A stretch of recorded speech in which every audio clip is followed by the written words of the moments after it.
Olá, pessoal! E hoje foi o dia da realização do vestibular Unesp 2023, prova da primeira fase.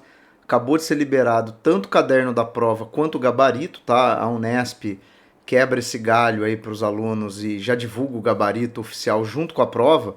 Então, aqui nesse vídeo o que eu vou fazer, na verdade, é comentar questão por questão, na verdade, para a gente até entender, né, esse gabarito da Unesp, tirar possíveis dúvidas, ver se tem alguma questão que talvez leve a outra alternativa, né? Alguma coisa que possa ter ficado em dúvida na hora da realização da prova.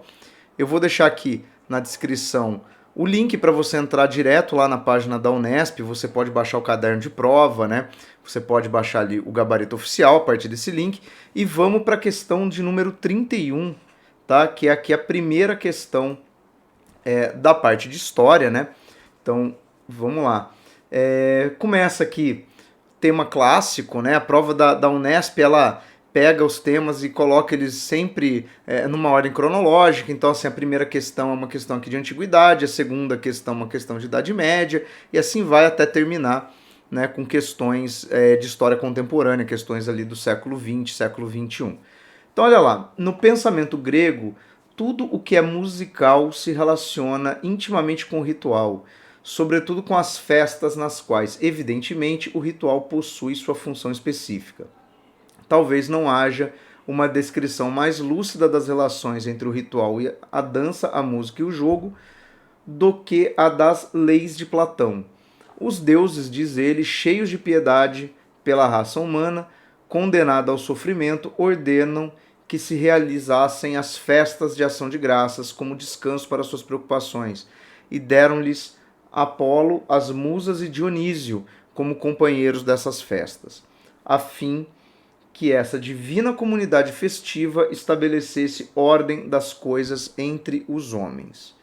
Então, aqui o texto fala dessa interação, né, entre os homens e as divindades, e ele menciona, obviamente, ali a questão de que a música, né, as festas, elas eram associadas a algumas divindades, né, Apolo, Dionísio e as musas, ou seja, havia um vínculo entre essas atividades humanas e os deuses, ou seja, uma visão, né, de uma interação constante, né, entre esse mundo humano e o mundo divino. Então vamos lá. O excerto aborda a história e pensamento na Grécia Antiga, caracteriza a dimensão material dos sentimentos e das ações políticas dos homens, sustentada pela filosofia clássica. Bom, mas aqui a gente não tem um texto que está falando da dimensão política das cidades gregas, né? Então já fugiria do tema do texto, né? B. A centralidade do mito na sociedade antiga grega e o vínculo deste mito com as manifestações de caráter público. Bom, os mitos, as divindades, as manifestações de caráter público, ali no caso as festas. Então, bem adequada aqui a alternativa B. C. A fragilidade do politeísmo perante a lógica e a incapacidade desse politeísmo mobilizar politicamente a sociedade. Bom, de novo, ele não está centralizado na questão das atividades políticas somente, mas sim de toda uma dinâmica social. E não, né? Se a gente for olhar, ele está dizendo justamente que a realização desse tipo de festejo público era uma manifestação de influência da religiosidade. Então não poderia ser a alternativa C. D. As origens filosóficas da piedade e do sentimento de culpa, posteriormente apropriados pelo cristianismo. Mas aí, de novo, né, essa ideia de sentimento de culpa, de uma visão de pecado, isso é muito cristã, mas isso não está presente nesse tipo de compreensão do mundo, né, da religião grega. Então, não.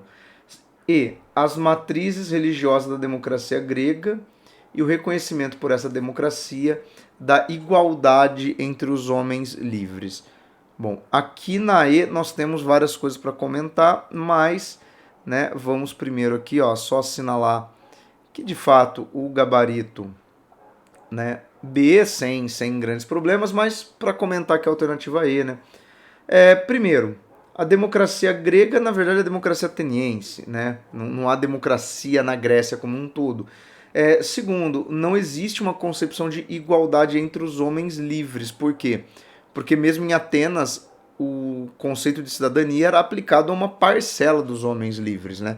Teriam que ser homens nascidos na cidade, teriam que ser homens, né, de uma certa, um recorte dentro da sociedade, né? Não havia uma igualdade entre todos os homens, muito também não havia entre todos os homens livres, né? Porque os escravos eram desiguais, mas entre os homens livres também havia essas relações de desigualdade. Então, seguindo aqui, ó, na questão 32, né? Vou gravar esse vídeo numa tacada só. Eu fiz live para o Enem, mas eu acho que fica melhor assim gravando um vídeo. Vamos lá, 32. Durante a Idade Média, na Europa Ocidental, as realizações artísticas eram, bom, questão direta, questão sem texto, né? A Unesp gosta muito de colocar textos Jacques Le Goff, né, na prova, quando vai abordar a Idade Média, mas aqui preferiu uma abordagem mais estilão Fuvest, antiga, né? Vamos lá, as realizações artísticas. Aí você vai ter que invocar alguns conceitos, pensar, putz, a arte medieval tende a ser uma arte muito religiosa, né, dentro ali das igrejas. Então, isso certamente isso veio na sua cabeça na hora de fazer essa questão. Mas vamos olhar as alternativas. A. Relacionadas prioritariamente à exploração científica dos corpos humanos. Galera, isso aqui condizente com o Renascimento, mas não com a Idade Média. Vamos lembrar que quando a gente está falando aqui Idade Média ocidental, né, nesse conceito bem clássico, né, a gente não está falando do finalzinho da Idade Média, né, a gente está falando da Alta Idade Média, então não. Diversificada do ponto de vista das linguagens expressivas empregadas. Imagino que essa daqui não ficou muito evidente para vocês. Como assim diversidade, né? Você tem que pintura, você tem arte popular, você tem as iluminuras, né? Que são aquelas obras de arte, aquelas ilustrações em manuscritos. Isso é uma diversidade. Mas vamos lá. Circunscritas aos espaços de culto popular oriundos do cristianismo romano. Aqui um ponto. Por quê? Porque quando a gente pensa na arte da Idade Média, você vai pensar, obviamente, na representação artística católica, você vai pensar na questão, por exemplo, das imagens de santos.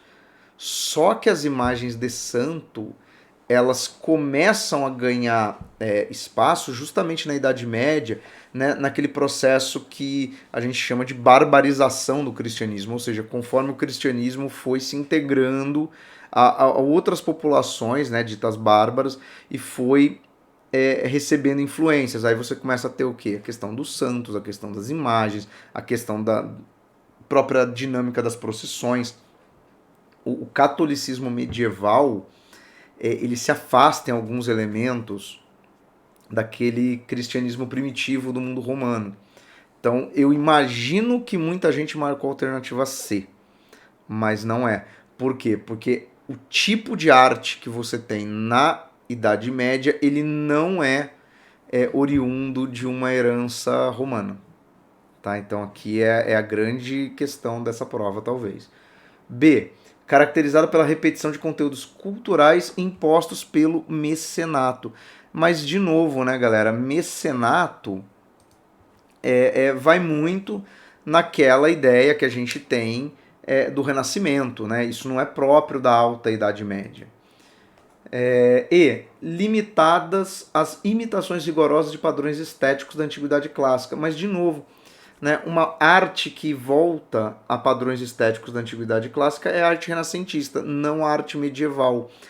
E é justamente por não ter um padrão, por ter essas múltiplas influências, né, tanto do mundo romano quanto dessas diversas populações bárbaras que entram na Europa, é que você teria que pensar na alternativa B. Mas é uma questão que parece simples, mas tenho quase certeza que muita gente não marcou a B aqui, marcou a C. Tá? Se você fez isso, comenta aí, aproveita, já deixa o like aqui desse vídeo, comenta aí como é que você foi na prova, né? Se inscreve aqui no canal e indica aí para os seus amigos e também para as pessoas que você não gosta muito, não tem problema, desde que eles vejam o vídeo, tá tudo certo.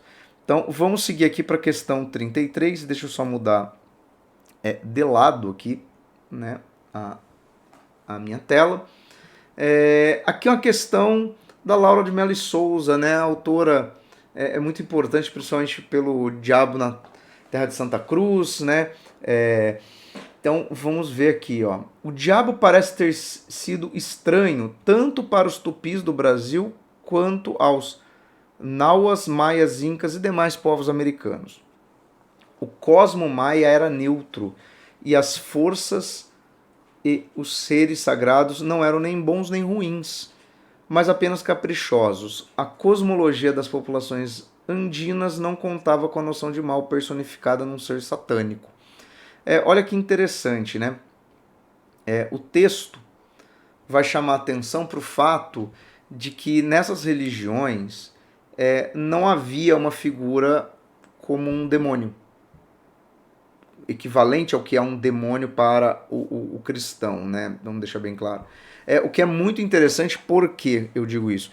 Porque quase sempre, quando a gente ocidental faz uma leitura a respeito de outras religiões, a gente tenta puxar isso para um binarismo que é muito próprio do cristianismo, que é esse binarismo entre Deus e o diabo, entre um bem absoluto e um mal absoluto. E o que ela está querendo dizer aqui no texto é o seguinte, que essas religiões dos povos pré-colombianos, né, essas religiões dos nativos americanos, elas não tinham necessariamente essa polarização, mas haviam assim divindades. O que ela quer dizer ali com caprichosos, né? Divindades que demandavam coisas. E uma vez atendido, a gente entende que essa divindade realizava algo positivo para essas populações. Mas também na medida que essa divindade não era bem atendida, ela podia fazer algo que na nossa interpretação seria algo negativo. Mas isso não quer dizer que ela seja o equivalente ao demônio, né, no mundo cristão.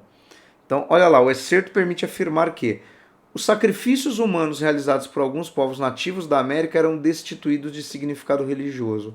Bom, 2 pontos. Ela não fala de sacrifícios humanos no texto, e é óbvio que os sacrifícios humanos realizados por essas populações, as que faziam, obviamente tinham um monte de significado, especialmente significado religioso. Tá? B. A influência do catolicismo europeu na colonização da América facilitou a preservação de elementos religiosos nativos. Não, a difusão do catolicismo minou esses elementos nativos, né? Uma vez que você vai impor uma outra religião que não dialoga com a religião que existia antes, inclusive tende a ver todas as práticas da religião anterior como heréticas, como nefastas, como bruxaria, né? Então, não. C. A carência de noção de mal nas culturas originárias da América indica a ingenuidade e pureza dos povos nativos. Talvez alguém tenha marcado essa, né? Mas aqui de novo, né, galera? E para você marcar esse item C aqui, você tinha que partir de um pressuposto de que essas populações são ingênuas, bobinhas. E não é isso, elas são muito complexas. Né? Inclusive, além dessa complexidade de bem e mal representado em duas divindades ou duas entidades, chame como quiser. Né? D. Os povos nativos americanos tinham uma visão religiosa binária e incompleta das forças que os afetavam. Não, eles justamente não tinham uma visão binária. Então só pode ser a alternativa E, né? A presença de representações do diabo no imaginário europeu derivou do processo colonizador. Sim, é o colonizador que começa a ler essas entidades dentro dessa chave de Deus e diabo. A gente faz isso também com as religiões de matriz africana, né? Por exemplo, aquela ideia muito disseminada entre as pessoas de dizer que o Exu é um demônio, que o Exu é um equivalente, né? É uma versão do demônio cristão. Não é isso, é uma outra coisa, né? E aqui na sequência, ó, a questão 34, quase sempre tem uma questão com imagem, né? Observe a imagem de Nossa Senhora do Rosário, produzida na região de Minas Gerais no século XVIII. E aí olha aqui que interessante, né?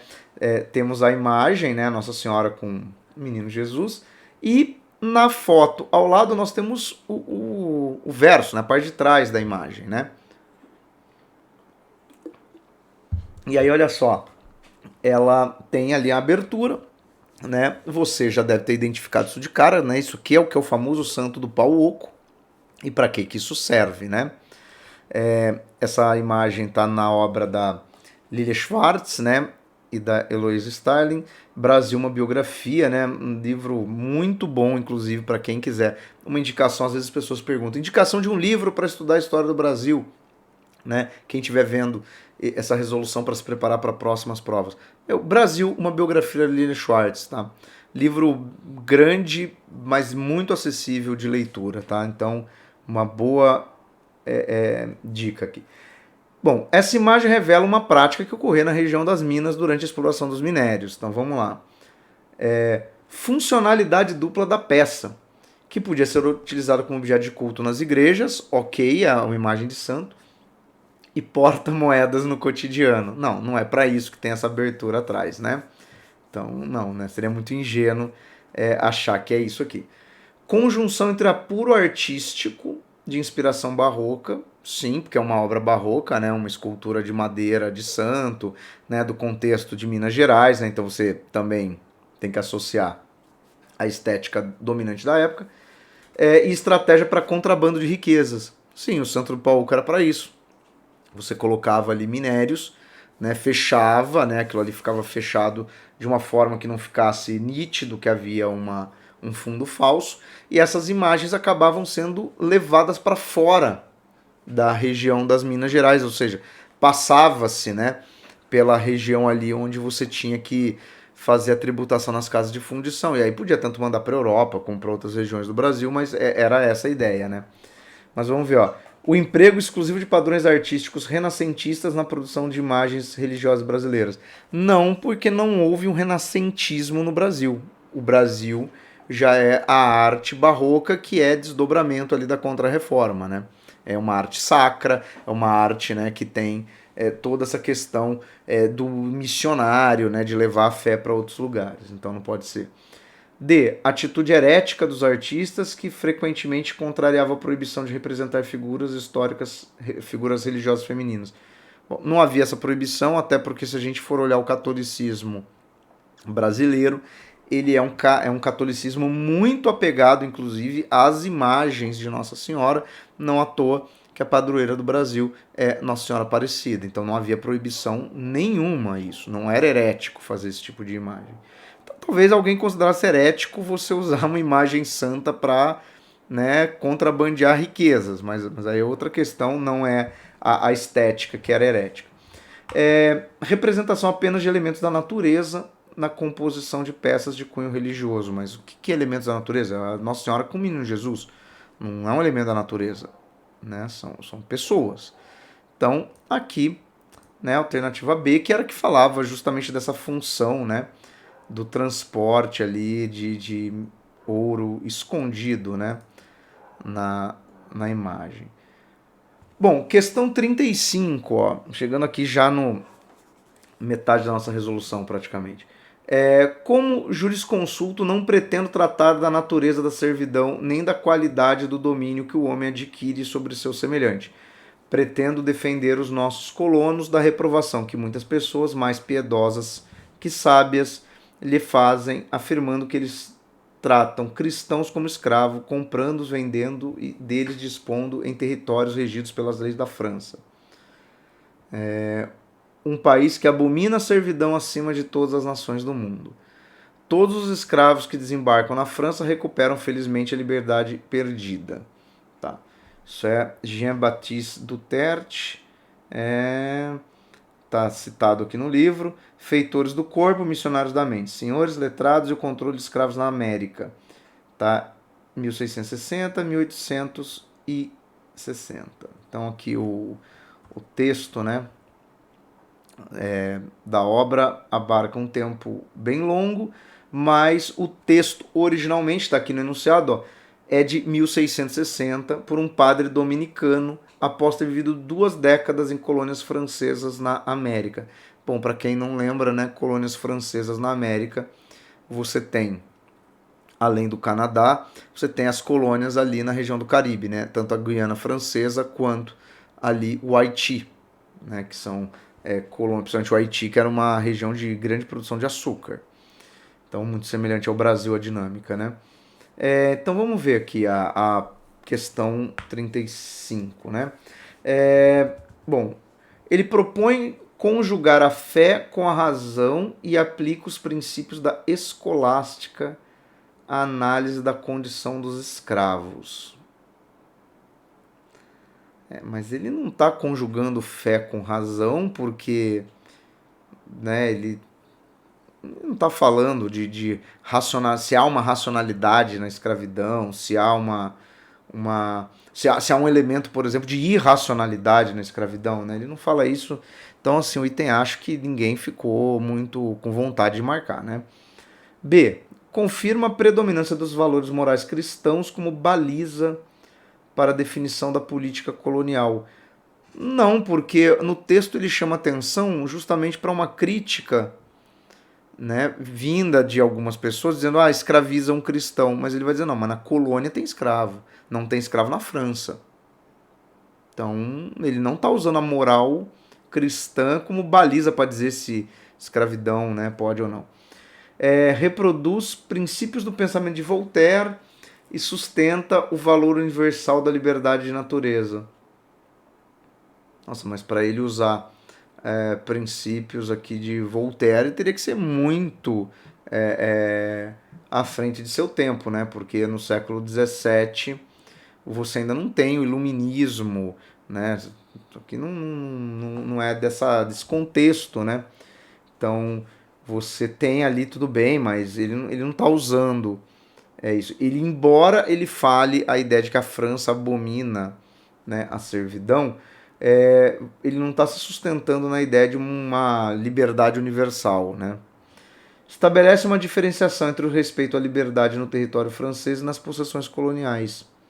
Sim, porque ele está dizendo, olha, na França eles são livres, na colônia não, ou seja, existe um status jurídico diferente, né, na questão da escravidão.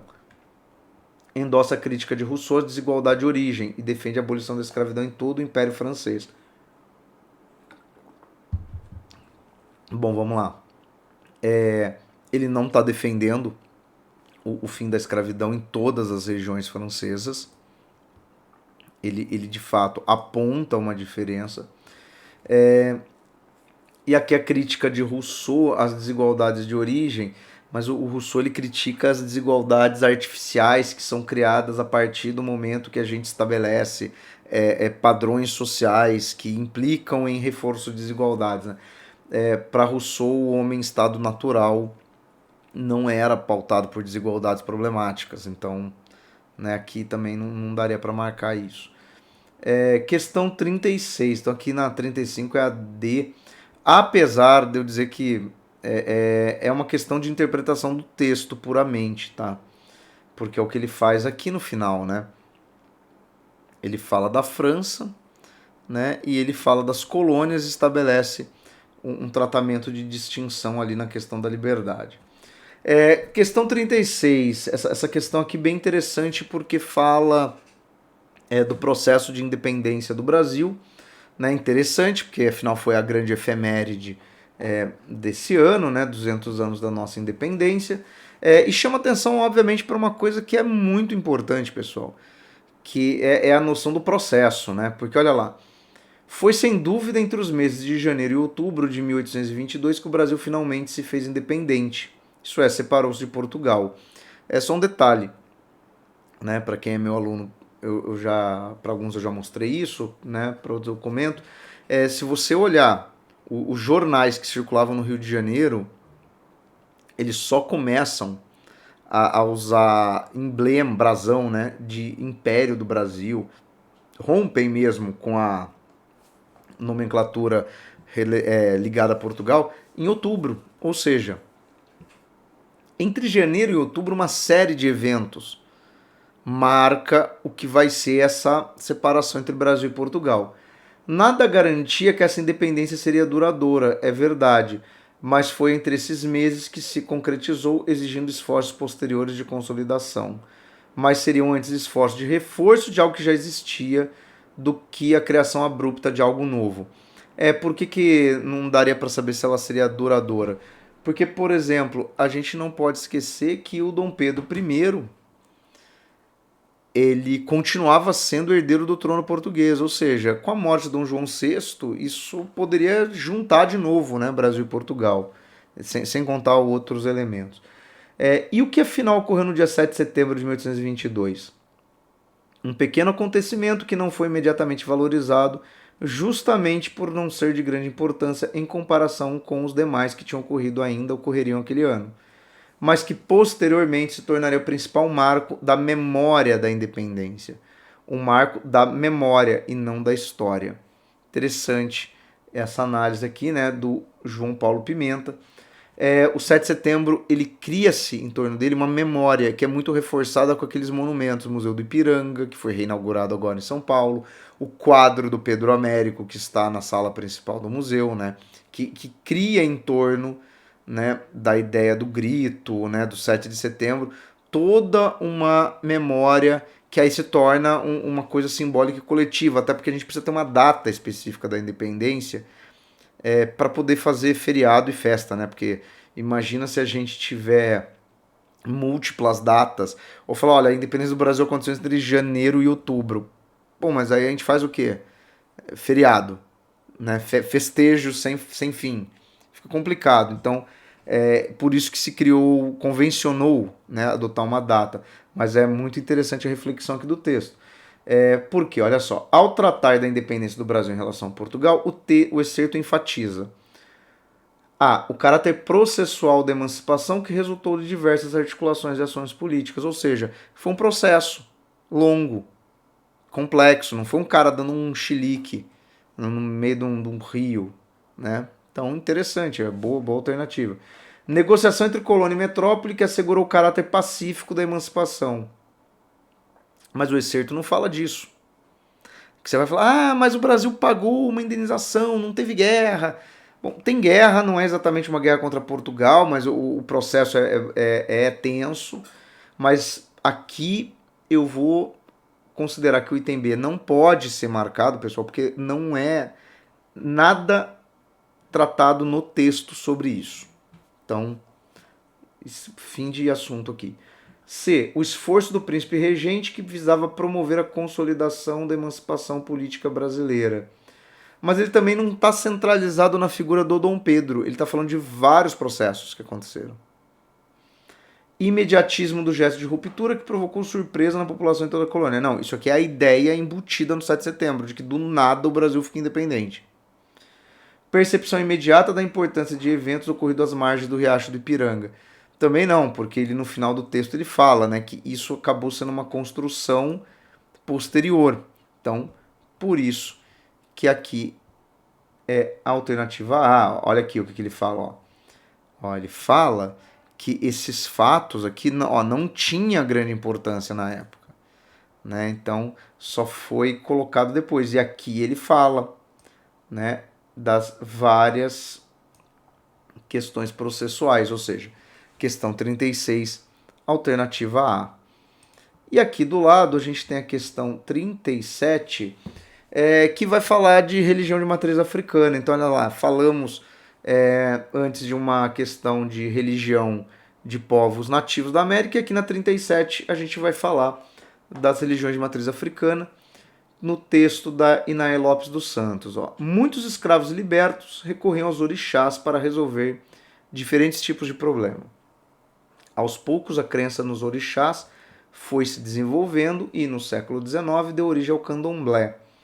Essa religião era formada por irmãos de fé, pessoas que acreditavam nos orixás e que se reuniam em torno de uma mesma casa ou terreiro.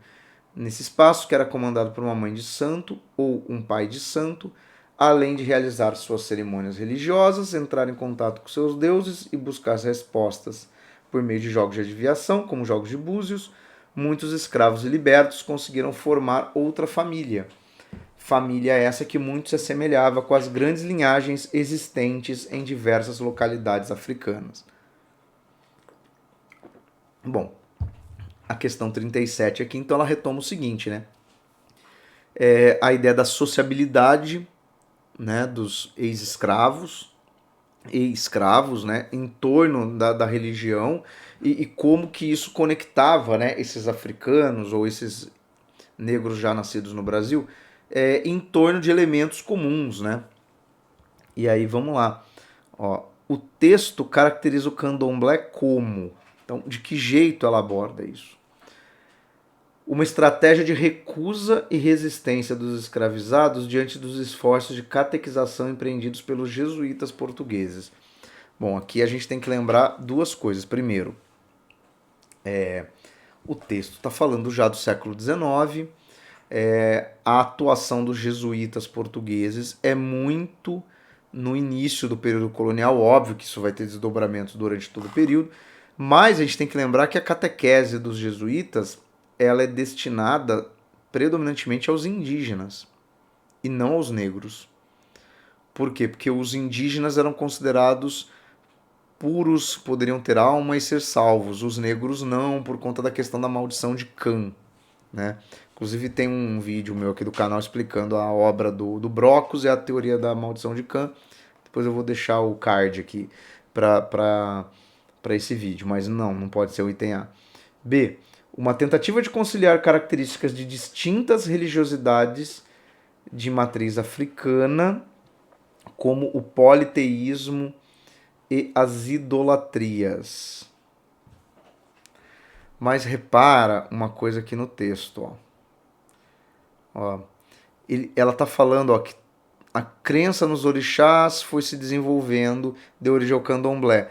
Mas ela em nenhum momento aqui no texto ela fala de elementos que eram distintos. Ela está falando justamente dessas proximidades culturais que existiam entre esses vários escravizados ou ex-escravos que levaram a essa interação religiosa. Então aqui não é um elemento de fusão de culturas diferentes, mas sim de culturas convergentes. Tá? Então por isso que não pode ser a B. Uma religião derivada das crenças de origem africana que possibilitou o surgimento de espaços de sociabilidade e solidariedade entre escravizados. Isso ela fala no final do texto, né? Essa construção de um vínculo familiar, né? De um vínculo mais amplo. Uma religião trazida da África e praticada no Brasil pelos escravizados como forma de manter contato com as origens e os antepassados. Então, mas aí é que tá. As religiões africanas praticadas no Brasil, elas não são necessariamente transposições perfeitas. Por quê? Porque no Brasil você tem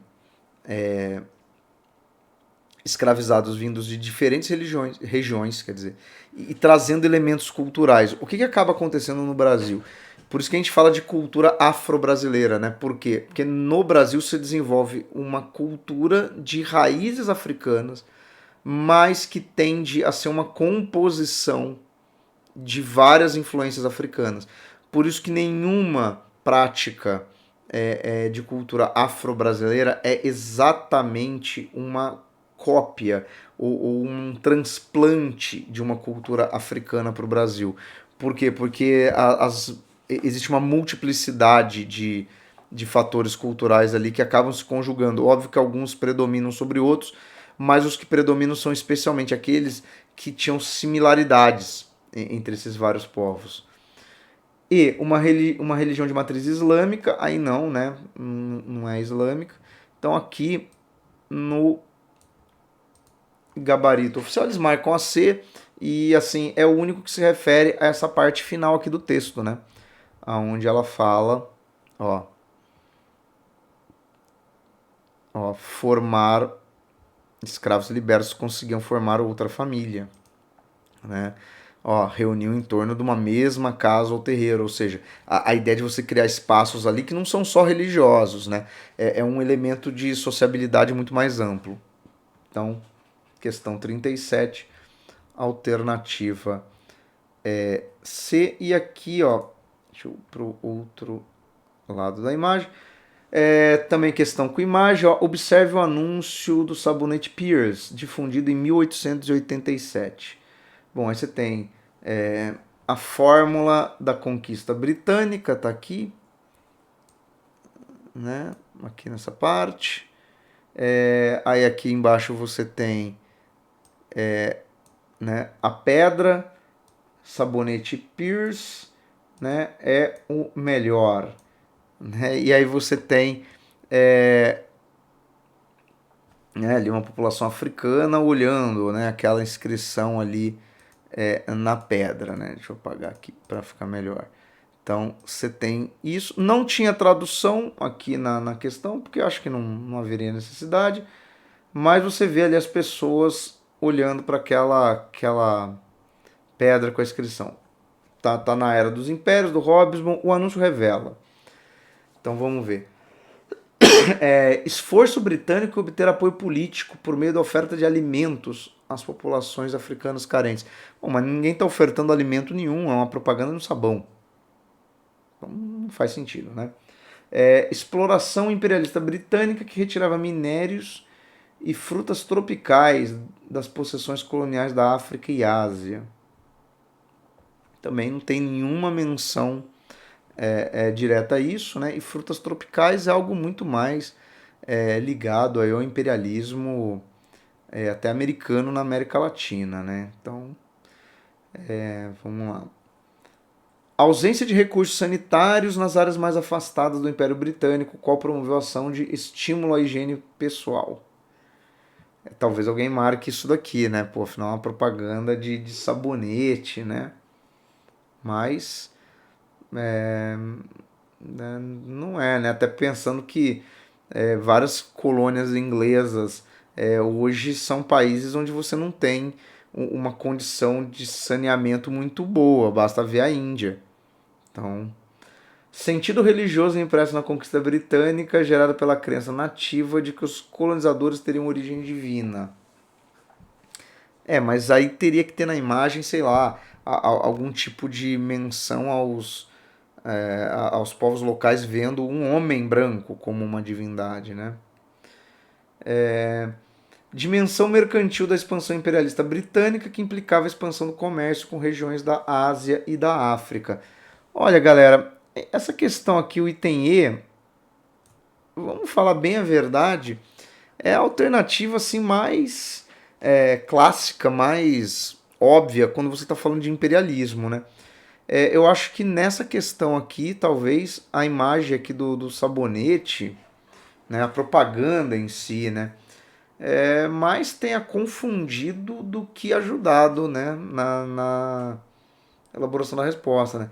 Talvez alguém tenha colocado o item C realmente, talvez alguém tenha colocado o item D, né, pensando que esse indivíduo aqui está quase que numa pregação, numa reza, né? Achei uma questão meio boba, para falar bem a verdade, né? Não fazia muita necessidade ter essa propaganda do sabonete aqui, podiam ter pegado alguma coisa mais legal, né? 39, ó. Vai falar da Revolução Mexicana, também é um assunto que aparece com certa frequência, né, nas provas da Unesp. Ó, a Revolução Mexicana só pode ser entendida considerando-se as particularidades da sociedade mexicana dentro de um processo global existente num determinado estágio do desenvolvimento do capitalismo em nível mundial. Aí você vai falar, mas como assim? Eu nunca vi Revolução Mexicana. Olha só isso aqui. Ó, um processo global existente num determinado estágio do desenvolvimento capitalista de nível mundial, ou seja, aquilo que vai acontecer ali no México é algo que faz muito sentido quando a gente pensa a América Latina como um todo. 1910. Tá? E aqui a cronologia vai ser importante. A afirmação do excerto justifica-se, pois a Revolução Mexicana envolveu. Vamos lá. O rompimento do México em relação aos organismos internacionais que condenaram este país por seu apoio à Tríplice Aliança na Primeira Guerra Mundial. Bom, mas aí é anacronismo, porque se a Primeira Guerra Mundial só começou em 1914, como é que a Revolução Mexicana pode ser uma consequência. Então, assim, o item A você já descarta, né? Olha o B. Reformulação do modelo econômico agroexportador mexicano e meio a um processo de coletivização das terras improdutivas.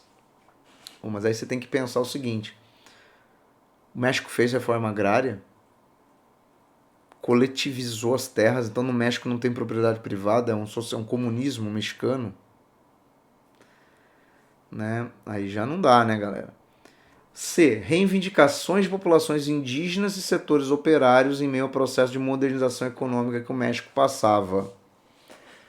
Vamos pensar. Em 1910, questão indígena no México está intimamente ligada à questão da terra.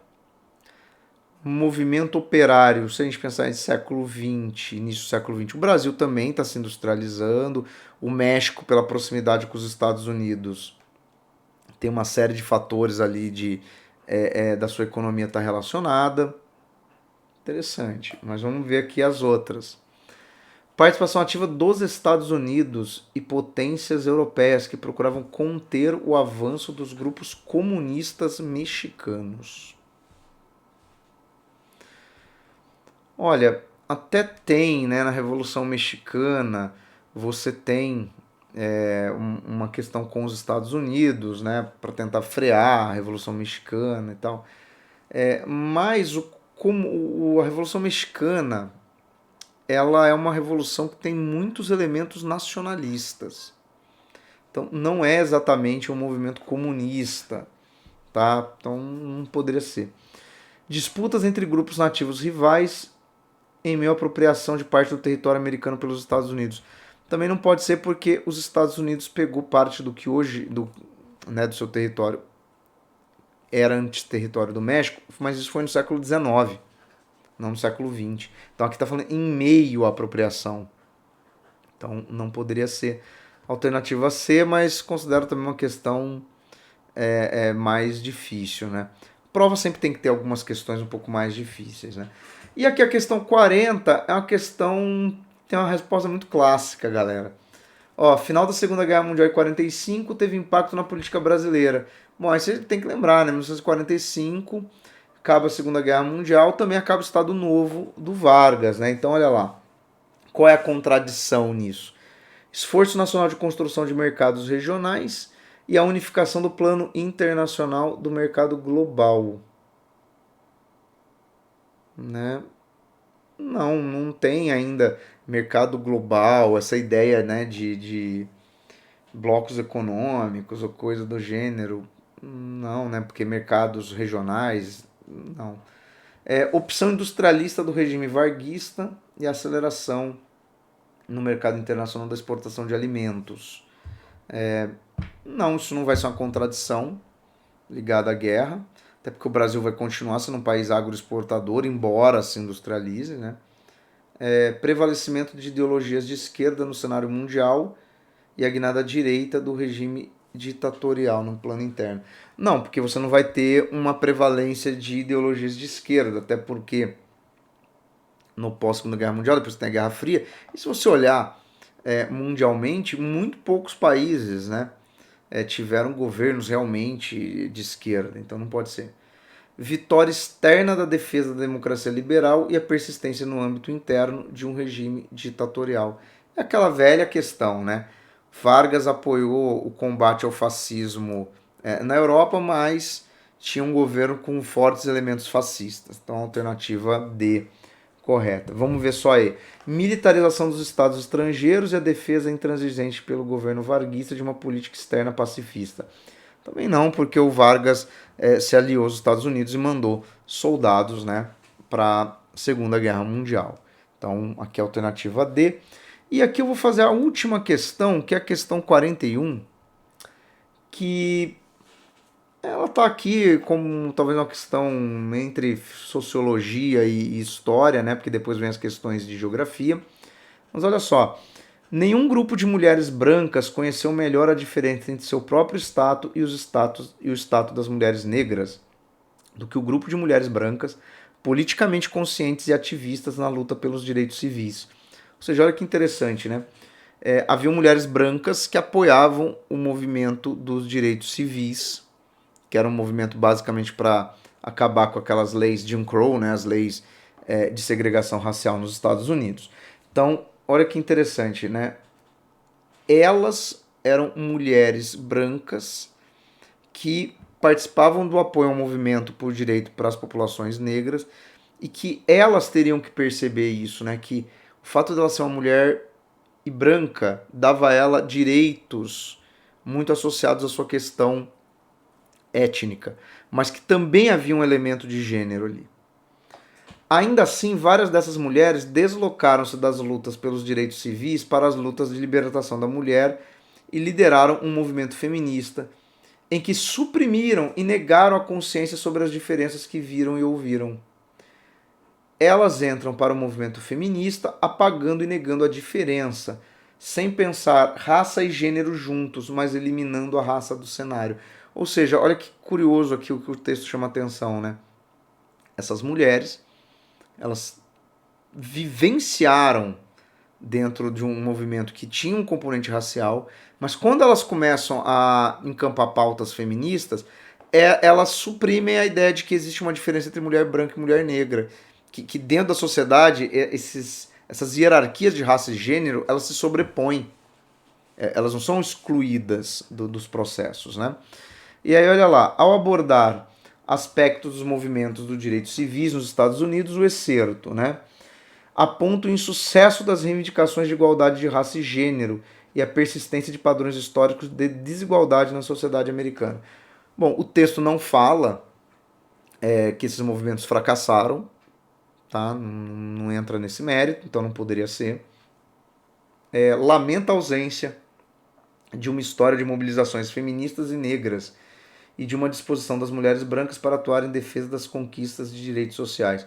Só que ela não está falando que não há uma mobilização feminista, não há uma mobilização negra. Ela está falando de mulheres brancas que inclusive participaram dos dois movimentos. E a gente tem que sempre lembrar, né?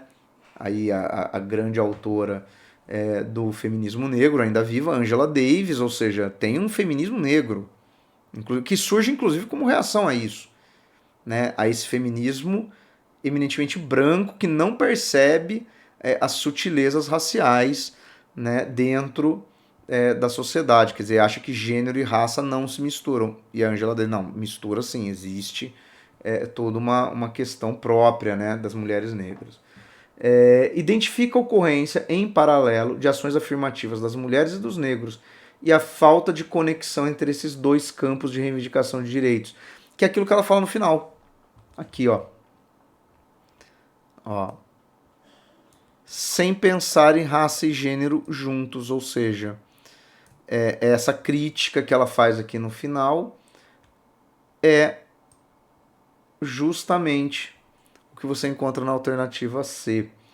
E aí vamos ver só as duas últimas alternativas. Ó, caracteriza a mudança radical porque passou a sociedade norte-americana no período e nascimento de interconexões, mas o texto justamente diz que naquele momento não havia essa interconexão.